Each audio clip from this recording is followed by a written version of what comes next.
തത്താതൃങ്മധുരാത്മകം തവ വപുഃ സംപ്രാപ്യ സമ്പന്മയീ സാ ദേവീ പരമോത്സുകാ ചിരതരം നാസ്തേ സ്വഭക്തേഷ്വപി തേനാസ്യാപതകഷ്ടം അച്യുത വിഭോ തുരൂപ മനോജ്ഞക പ്രേമസ്ഥൈര്യമയാത് അജാബലബലാത് ചാബല്യവർത്തൂതഭൂത്. ആചാര്യൻ ഈ ശ്ലോകത്തിലൂടെ ലക്ഷ്മി ദേവിയെയാണ് ഉദ്ദേശിച്ചിരിക്കുന്നത്. ആചാര്യൻ പറയുന്നു, അല്ലയോ ഗുരുവായൂരപ്പ ഭഗവാനെ, പ്രഭു അച്യുത, അങ്ങേ ഭർത്താവായി ലഭിച്ച ലക്ഷ്മി ദേവി അങ്ങയിൽ അധികാധികം പ്രേമ പരവശയായി തീർന്നിരിക്കുന്നു. അങ്ങയുടെ സമീപത്ത് തന്നെ കഴിയുന്നതിനാൽ ദേവിക്ക് ഭക്തരുടെ അടുക്കൽ അധിക സമയം ഇരിക്കുവാൻ പോലും സാധിക്കുന്നില്ല.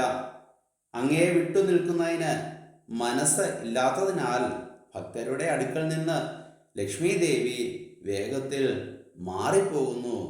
അതുമൂലം ലക്ഷ്മിക്ക് ചപല എന്നൊരു പേരും സംജാതമായിരിക്കുന്നു. ഭഗവാനെ, ലക്ഷ്മിയും അസ്ഥിരയല്ലേ എന്നൊരു ചൊല്ലിനും ഇത് കാരണമായിരിക്കുന്നു.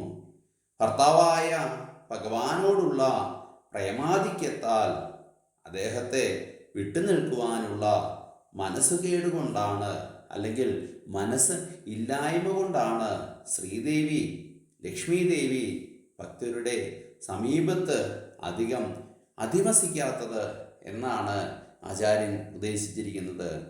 സത്യം പറഞ്ഞു കഴിഞ്ഞാൽ നമ്മൾ നിലവിളക്ക് കത്തിക്കുന്ന സമയത്ത് നിലവിളക്കിൻ്റെ രണ്ട് ദിക്കിലായിട്ട് തിരിയിടുമ്പോൾ ഒന്ന് ഭൂമിദേവിയും ഒന്ന് ലക്ഷ്മി ദേവിയും എന്ന സങ്കല്പാർത്ഥമാണ്.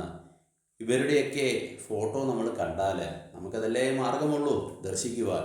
അപ്പോൾ ഭഗവാന്റെ ഇടവും വലവും അവരുണ്ട് പാദസേവ ചെയ്തുകൊണ്ട്.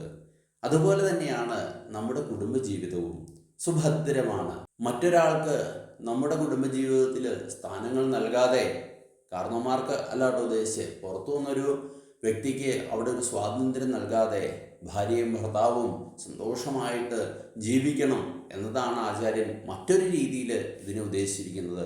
ലക്ഷ്മി ദേവി ത്രൈലോക്യനാഥനായ മഹാവിഷ്ണുവിനെ വിട്ടുപിരിയാതെ കൂടെ ചേർന്ന് അധിവസിക്കുമ്പോൾ അതുപോലെ തന്നെയാണ് കുടുംബജീവിതത്തിലും ഭാര്യ ഭർത്താവിനെ അനുസരിച്ച്, ഭർത്താവ് ഭാര്യയുടെ വാക്കുകൾ കേട്ട് മുമ്പോട്ട് നീങ്ങിയ കുടുംബജീവിതം സ്വർഗതുല്യമാകും.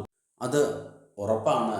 നമ്മൾ ഗുരുവായൂരപ്പനോട് പ്രാർത്ഥിക്കേണ്ടതാണ് തൻ്റെ ഭർത്താവിന്, തൻ്റെ കുടുംബാംഗങ്ങൾക്ക്, തൻ്റെ സഹജീവികൾക്ക് ആയുസ്സും ആരോഗ്യവും നൽകണമേ, രോഗദുരിതങ്ങളൊന്നും അവർക്ക് ഉണ്ടാകരുതേ എന്നൊക്കെ പ്രാർത്ഥിച്ചു കഴിഞ്ഞാൽ തീർച്ചയായും ഭഗവാൻ നമുക്ക് ഈ കലിയുഗത്തിൽ വേണ്ടതെല്ലാം നൽകുന്നതാണ്. ഭഗവാനെ മുറുകെ പിടിച്ച് പ്രാർത്ഥിക്കുക. ഓം നമോ നാരായണായ.